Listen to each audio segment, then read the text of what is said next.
Hi everyone, and welcome to another episode of the Discover New Music podcast from us at Pelt Music. Shortly, I'll be joined by Surrey Punk's Darko to chat about their latest EP, Canvas. But before then, the usual reminders from myself. If you would, please do follow Pelt on social media. We're on Facebook at Pelt and on Twitter and Instagram at Pelt Music. And if you would also, please do hit that like button, hit that subscribe button, wherever you're watching or listening. But that's enough of that. It's time for the podcast, so let's go.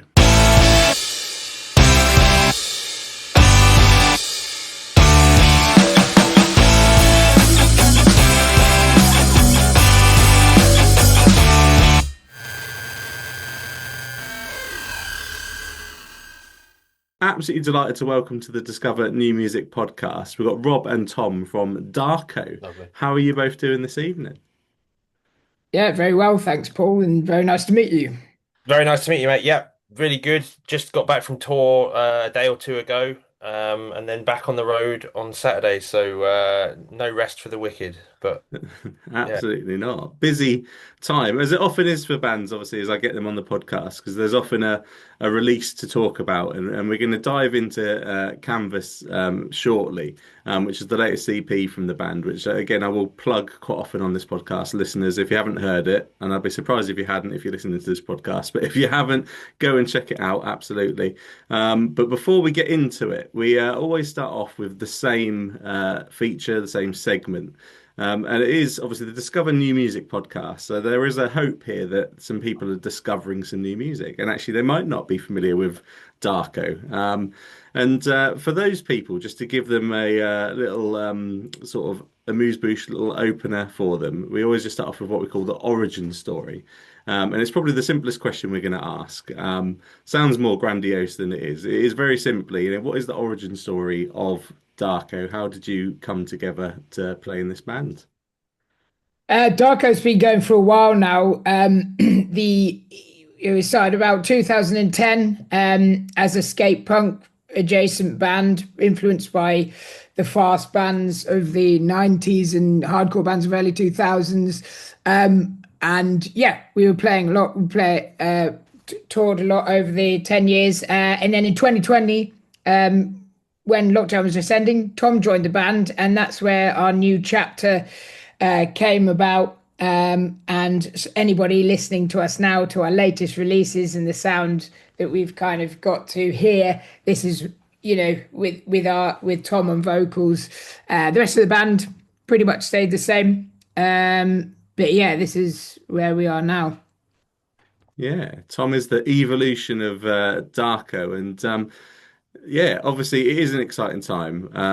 Canvas is the third EP of a trilogy of EPs that you've put out, and I mean that is like I love when bands get a bit of a concept behind obviously a release or a series of releases, and I love to see them play out. And obviously for yourselves that have created that sort of body of work, to finally sort of get Canvas out there, how rewarding has it been for you to unleash this series of work on the world? I'd say You go. incredibly satisfying. Probably more so than your average release because it's been drawn out over such a period of time where finally the chapters are lined up. I've got, I can't show you because I've got, if I move my camera, it will probably knock the whole thing out. But I've got a sparkle framed up there on my shelf. I've got a grayscale framed up there, and I've yet to get a copy of Canvas yet because I got out of the van at like 2 in the morning or wherever it was the other day and had to grab all my shit and go. But yeah, to have the three with all the joined up artwork and the various sort of color schemes, that's taking as much from a Taylor Swift eras as it is from a traditional skate punk.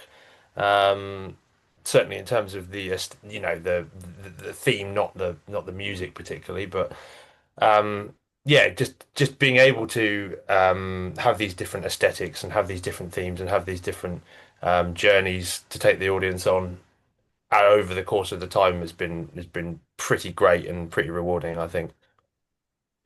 Yeah, no, and it's interesting for me as someone that has picked up on the band and sort of discovered you with Canvas, because obviously picking up on the sort of be like watching episode six first in Star Wars, even though, for those that know Star Wars, that is the third one. Mm.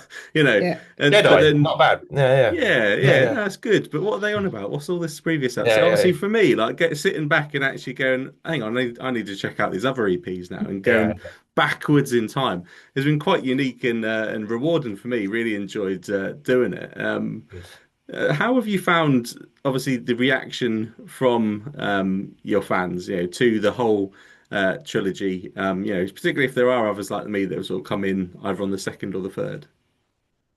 I think it's been a good way of doing it because with the way that everybody is absorbing music or just content in general, we found we could have gone for a full album straight away. We had the ideas for it, but there's so much you know, chit chat about doing these single releases before you do the album. And as soon as you put something in front of somebody, whether it is an album or a single, they'll be like, wow, cool, listen to it for one day. The next day, everything else is going to be thrown at them. And it's a bit of a shame in the fact that it does hopefully not, but devalues what the magic of an album that it used to be, the album story. So what we wanted to do is keep that idea and keep the opportunity to take the listeners on a journey, but also kind of fit in with how everybody was consuming music.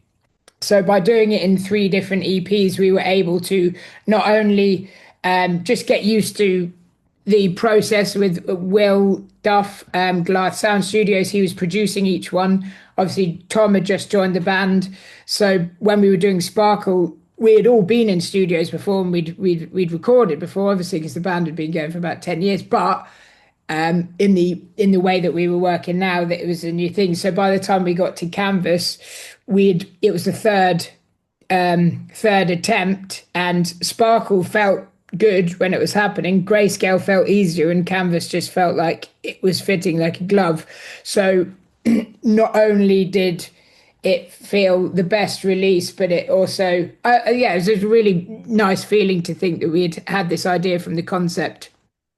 Starting in 2021, we decided that it could be cool to split it up and do this trilogy, and then actually finally completing it and getting it released. Because there's life even since COVID. There's things thrown at you left, right, and centre. We've got day jobs, we've got other things going on, and there's a lot that could be in the way where you do one release and then kind of get distracted. But yeah, we've all managed to keep focus on it, and I think the fans have appreciated it, and each time they've been pleasantly surprised, but also with the twists and turns and not knowing what to expect. Because we've segmented the songs into different flavors. Yeah, no, absolutely. I mean, I love that thought process behind it. I mean, like you say, in this day and age, the way people consume music is not the way I like to consume music personally. Like I say, I love to look at a big piece of art, be that an album, in this case, a series of EPs. But I hope, yeah, I'm glad it really worked out, and I'm glad you stuck with it as well. I mean, credit to you for sticking with it, because I can think instantly of at least one band that has sort of promised a series of releases and sort of given up after the first one. So I mean, yeah, again, must be like real vindication sort of for yourselves to see it all out there now in the world, which is yeah, just great. And yeah, sort of going into that we say it's all about singles really these days. It's just single after single. So we want to dive into a couple of the singles here and whet the appetite for listeners so that they can go away and have some starting points if they are a bit intimidated. Hopefully not by an EP, because obviously they're not that long. It's not like we're talking about a double album that's 2 hours long or something. So listeners, check out Canvas. But Hectic is the single we featured over on our accompanying playlist recently. So I want to just start there and just ask you around that track, how that sort of come together for you and what it's all about. Do you want to do this, Tom, or should I take that? You had more to do with the writing of it than I did, so perhaps.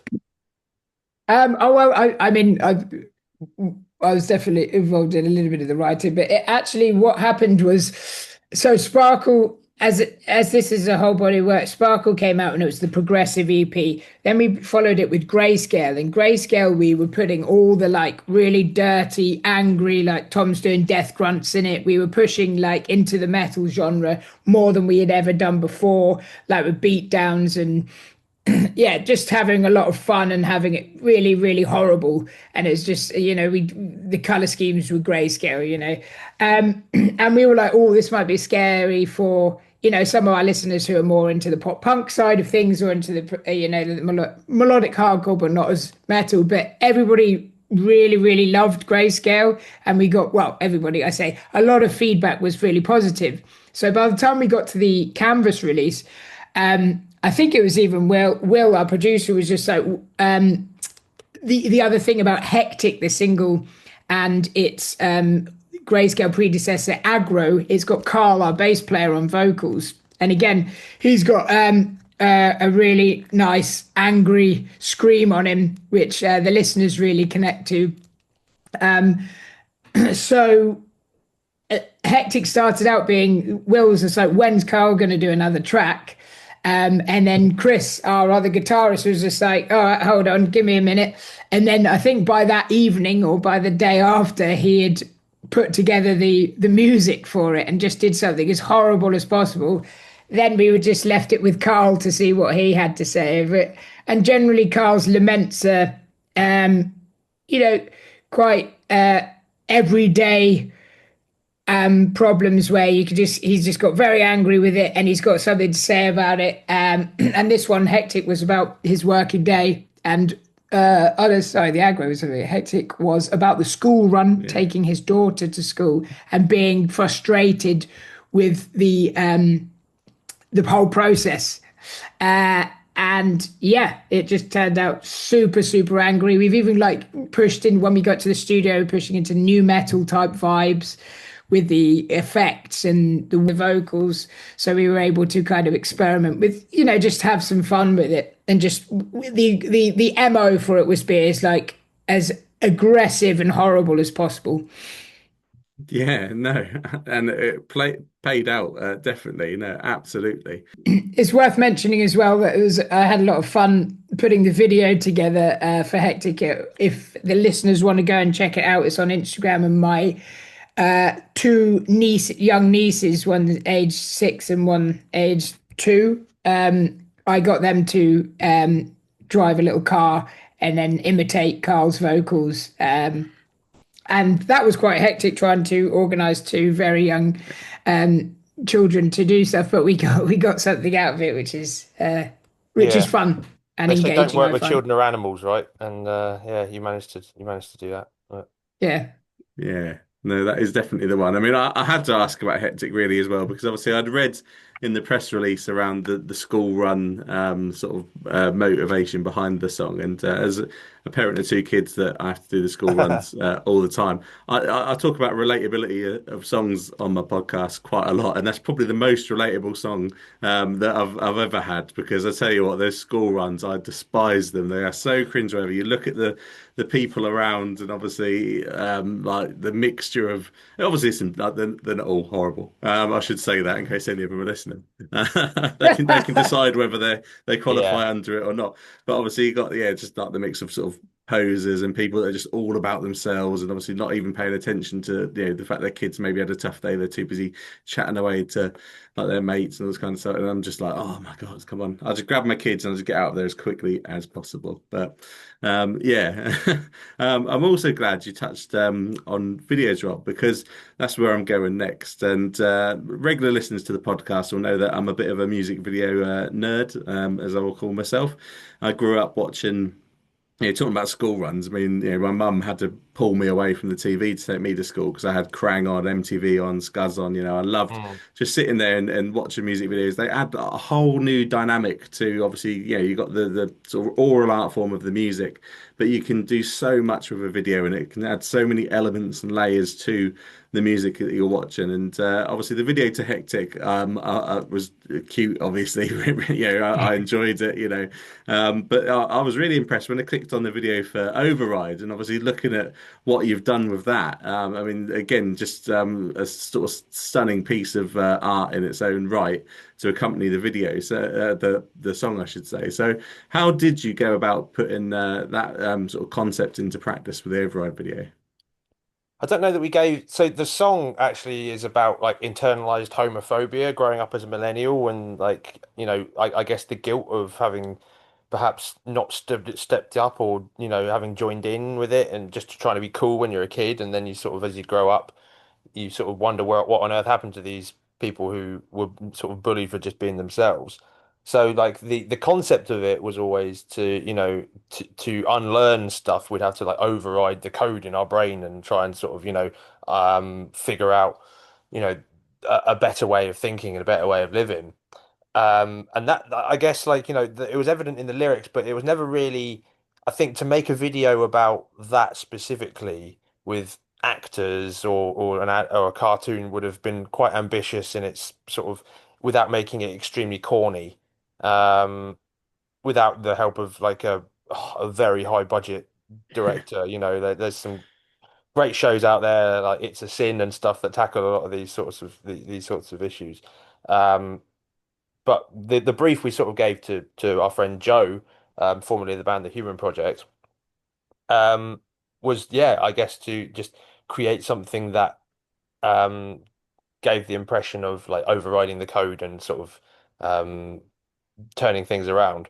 And that's how we sort of and we gave him a sort of computer game theme as well, perhaps like a Matrixy kind of a brief, but the results were pretty spectacular. He sort of, for those without the ability to watch it, he sort of went down a Final Fantasy kind of approach, um, featuring all the members of the band overcoming a giant monster that appears to be um, in in the bowels of Elon Musk's lair, or or some horrible dictator heck monster. So yeah, it's super cool. We're so happy with how it came out. As you should be. Yeah, your friend there absolutely knocked it out of the park. And Yeah. again, listeners, there will be links in the bio of this episode. Always direct you over. YouTube is where we watch these things these days, because sadly, most of the TV channels that I talked about don't exist anymore. So head to YouTube and obviously check it out. Because I mean, music videos, I would say it's a lost art form because obviously, people don't have those outlets to go to anymore. But if you do head onto YouTube, you can find some proper stunning work. There's some great people out there still with that creative mind. I mean, I could never. You said the brief that you gave around the video, and then obviously what's been created. If someone gave me that brief, and I thought, and I do a lot of sort of creation with full pelt, creative. But I wouldn't to get to that kind of level is just that is another level. Yeah. So It's why you let the professionals take care of it. yeah, Yeah. Uh, absolutely. yeah, I think we were just really lucky how it came. Our brief was almost like sometimes if you give a vague brief that somebody comes back and either asks you for way more information or they say or they do something and you're like, no, that's totally not what we talked about. But as soon as we kind of said, we've got this computer game idea because it's like old school computer games. So it's like looking back on your life. And we could think as kids, you play computer games. So connecting that with like the reflection and making that part of the reflection. But as soon as we said it, he was just like, bam, Final Fantasy VI. He was given that pinpoint. And we looked up, he's like, yeah, that could be cool. And he was just like, I've already got an idea. Like in that first phone call, and then he put it together. It was just yeah, outstanding, just perfect. No real need to go back and forward with ideas. He was just like, this is it. We were just like, whoa, like, and it's really thrilling to have situations like that because a lot of things in life aren't don't come that easily. No, that is the dream, isn't it? For things to work out that way. Oh, And yeah, no, absolutely incredible video. So listeners, again, definitely go and check that out. And obviously, all of that we've just talked about with the EP and obviously Override and Hectic. Listeners really do need to delve into this world that's been created. Check out, either do as me, start with Override, sorry, Canvas, and work work your way backwards, or obviously do it the proper way and obviously start off at the beginning, sort of work your way through and finish on Canvas. But listeners definitely going to need to check out not just Canvas, but all of the work from this sort of trilogy that the band have put out. And for yourselves, obviously, once you've created all of this, the fun thing to do as a band is most bands will tend to then go and play these songs live. It's just how things tend to work, isn't it? And you touched on it right at the start. You've literally just got back from playing shows in Europe, obviously, and playing these songs out there. So, I mean, simply, how was that tour for you? I think it was excellent. It was super, super nice. And we opened the tour with a festival called Conrad Fest, which is in Nuremberg in Germany. So there's about 800 people in a glade of the woods. And Darko have played it since it was a floor show under a gazebo, a rickety gazebo, and now it's like a proper stage, proper production, huge, like what you'd expect from a small festival, but still a big show. And we're just very lucky to have a lot of friends there, and each time we just go down very, very well, and it was a pleasure to come back. So I think it was our second time with you, Tom, that we played it. That's So right. second time with Tom, and probably, I don't know, fifth or sixth time, maybe seventh time as the band. But yeah, playing the new songs, especially, both Canvas and Override, I think you could see people's smiles. Like, we've already played some of Sparkle of Grayscale already there. So playing those two new singles, it's just been really fun, especially Override, perhaps more exciting in places because it is a bit more like chunky than a lot of our old stuff is very fast. And Override's got double pedals and a bit more, like mid-tempo, and just playing that and seeing people's heads bob up and down and getting used to all of us in sync when our heads like naturally just start headbanging to it. That's been fun. Yeah, was really enjoyed that. That's the beginning, and at the we played some great club shows in between, and at the end was a similar vibe, Drunk in Public, which is a no effects themed bar in middle of Italy. And again, it's just like going back and having family in a venue, and there's going to be people there, and they're just so welcoming. Everybody's having a lovely time, and just really seem to enjoy what we do with music. So that was a nice way to book what should you call it? Okay. Bookend the tour. No, absolutely. I mean, yeah, with that the festival, I just love the idea that obviously yourselves as a band and obviously the festival sort of growing in unison over these years. And sort of just that synergy between obviously you've obviously got that connection with the festival now and obviously able to get back there, and it's just a beautiful thing and something that music does, it brings up these wonderful sort of opportunities, and it's absolutely fantastic. And obviously hopefully as well, speaking of opportunities, there'll be some opportunities coming up for fans obviously in the UK to hear these songs live, I'm assuming, coming up. We can only hope. Um, uh, Currently, our drummer Andy's got suffered an injury prior to tour, so we had to get a substitute in. Our friend Alex from a band called Thousand Oaks from Rome was able to fill in for us right at the last minute, so we're super, super thankful for that. That he rescued the tour for us. But in the meantime, it remains to be seen who's going to be playing drums for us. I think Rob, you were just about to allude to that.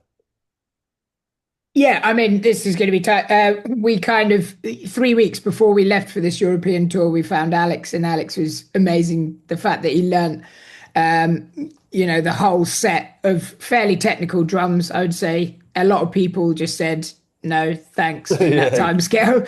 And some people, and a lot of drummers are busy. So Alex was just like, yeah, great, I love the band, I'll come and do it.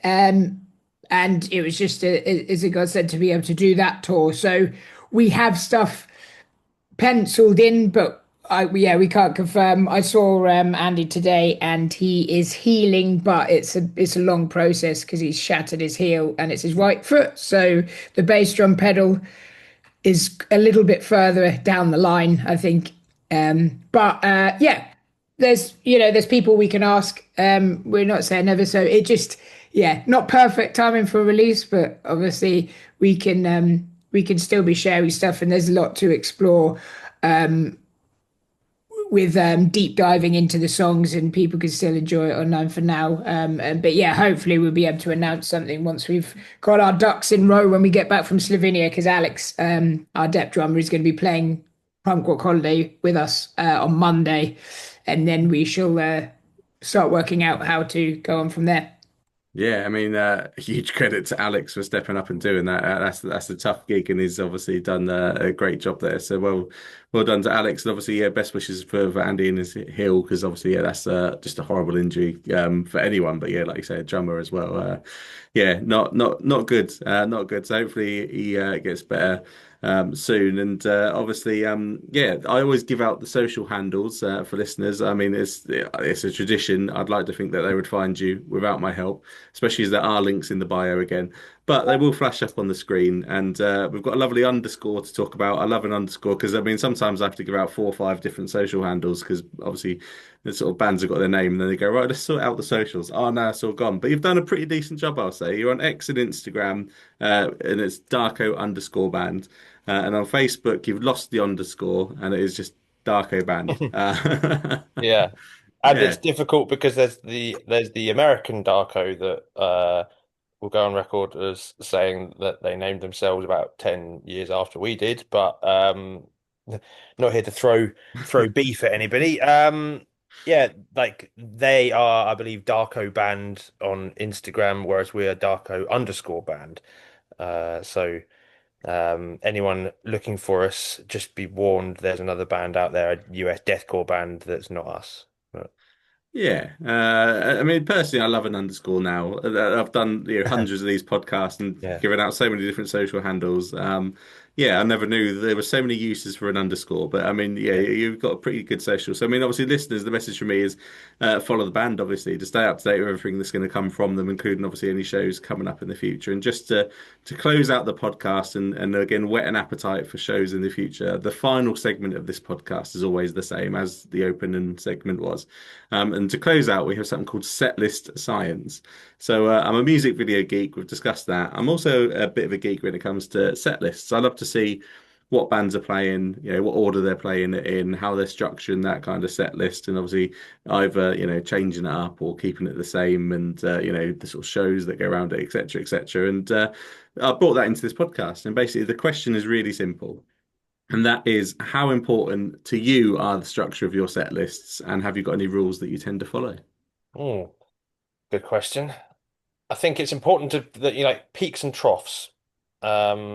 So like I'll find a way to shoehorn this conversation in, right? A friend of mine and I used to run pro wrestling shows here in Brighton, and we are both musicians, and we'd always likened the format of the show to writing your set list as a band, because if you play like if you've got a nice variation of songs, but then you've got 7 really heavy songs and you're going to play them all in a row, then people who aren't into that are going to get bored. And in the same way, like, that was the mentality we had. There are people, it's supposed to be like a circus. People are here to see all sorts of different stuff, all sorts of, fast moving, slow moving, storytelling, acrobatics, and that sort of vein.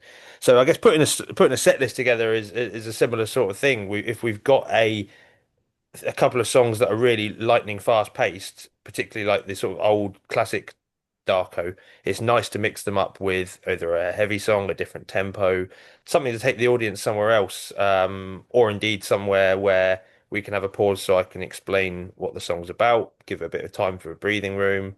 Those would be my rules, certainly.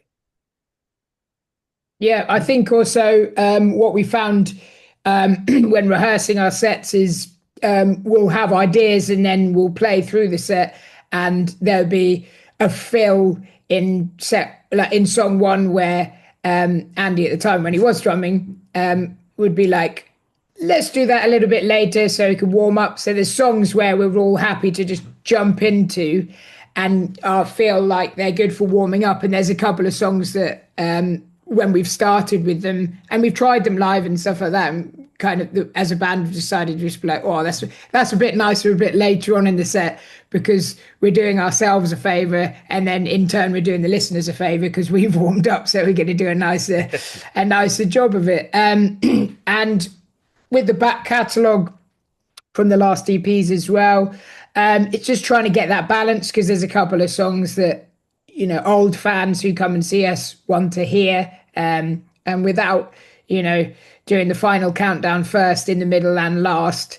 It's nice to kind of put some old songs in there, but also for our benefit, keep fresh with some new songs as well, and balance that. And I think the set at the moment, we've got a nice balance. It's got the oldest songs probably from 2014 release, and then we've got a bunch of new stuff, and some stuff off the album that we did in 2017. So yeah, I think it's like, yeah, time wise is nice. It's got a nice variation of fast and slow songs, so it's just getting that, as Tom said, the journey going through rather than just spaffing everything early on and Yeah, kind of no, let it trail out. exactly. I mean, yeah, you've both given superb answers for me to that. Yeah, I can see that you both obviously do give it some thought, which is the sort of main consideration I'm always looking for. And I've got to say, Tom, the wrestling analogy works great for me. Like actually, it's the first time I've ever heard that. Probably not too surprisingly, but yeah, it works great. And I was just thinking in my head, it's like yeah, there's obviously an opportune time you stick in a hardcore match in a wrestling show, and obviously an opportune time you stick in a hardcore song in a Darko set as Yeah, precisely. well. Yeah, Yeah. but you can't. But I mean, unless you're going full Philadelphia in the '90s, you don't want a hardcore match every single match. Yeah, you get bored. You want some peaks and troughs. You want something a bit slower.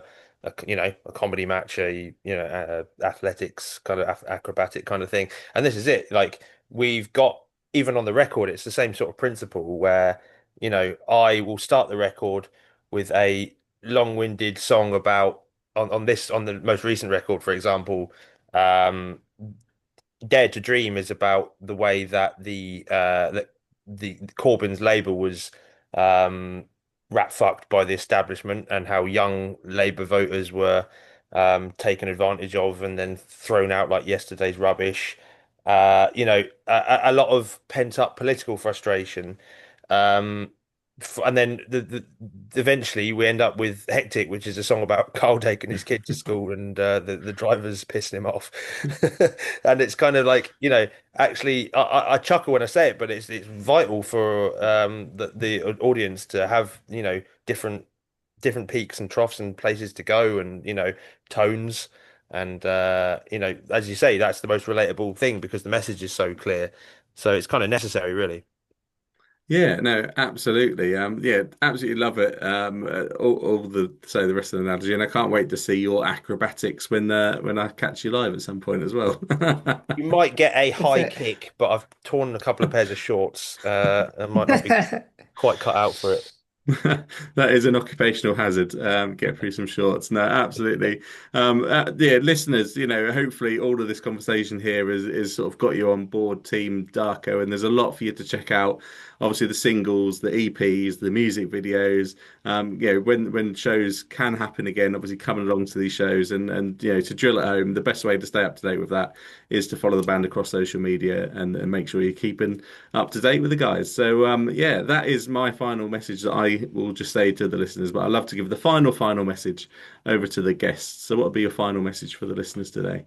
I would say that if you wanted to find out a bit more insights into the songs as well, we're currently running a big campaign on socials of taking each of the songs apart and showing you exactly what the inspiration behind them was. We'll probably get back on that pretty soon with the new record. So yeah, a lot more content around what has inspired the songs, the lyrics, the instrumentation. Particularly while Andy's out with injury, we'll probably be doubling down a lot more on online content. So rather than just pictures of our pretty faces, you might get some interesting insights as well. Yeah. Rob, what would be your final message? Yeah, obviously check out Canvas because that's the latest, but it's suffice to say that Sparkle and Grayscale, though if you look on these streaming services, they're a couple of years old now. They are part of the whole picture. So Sparkle, Grayscale, and Canvas is the big concept. So please go back and check it all out once you've enjoyed the latest singles. And back to videos as well. We, for Sparkle, maybe creatively not as diverse as some of the ones that we've done with the Final Fantasy-esque computer game, but we videoed all the 4 videos for Sparkle in one day. And though we were all in the same room, we tried to do it in a slightly different way. So it's worth checking those out because we experimented with different coloring in the shots, and also one of the songs is just a single shot the whole time, so it's a one shot video, and we were able to play with that. So because we knew the importance of getting some visuals for those, we decided just to have one whole day. So we Ben Pollard, actually, who recorded that, was absolute master, and he managed to keep patient with us and get the content for all 4 songs, one of them being 8 minutes long. We managed to get it all done within an 8-hour shift. So worth checking out after you've checked out the Canvas and Overrides and Hectics and all the latest stuff. Absolutely. I know what the rest of my evening's going to be spent doing now. So thanks for that recommendation, Rob. And thanks, obviously, Rob and Tom, for coming on the podcast and sharing all of that with me. Yeah, absolutely amazing chat. Thank you so much. Thanks, Paul. Nice to meet you, mate. So welcome. Thank you, everyone, for listening. I really do hope you enjoyed that chat there with Darko. Make sure you check out their latest EP, Canvas, which is out now, and follow the band across social media to stay up to date with everything coming from them. You can also follow Full Pelt. We're on Facebook at Full Pelt and X and Instagram at Full Pelt Music. Finally, low from me, if you would, please do hit that like button, hit that subscribe button, wherever you're watching or listening, because we'll be back very soon with another episode of the Discover New Music podcast.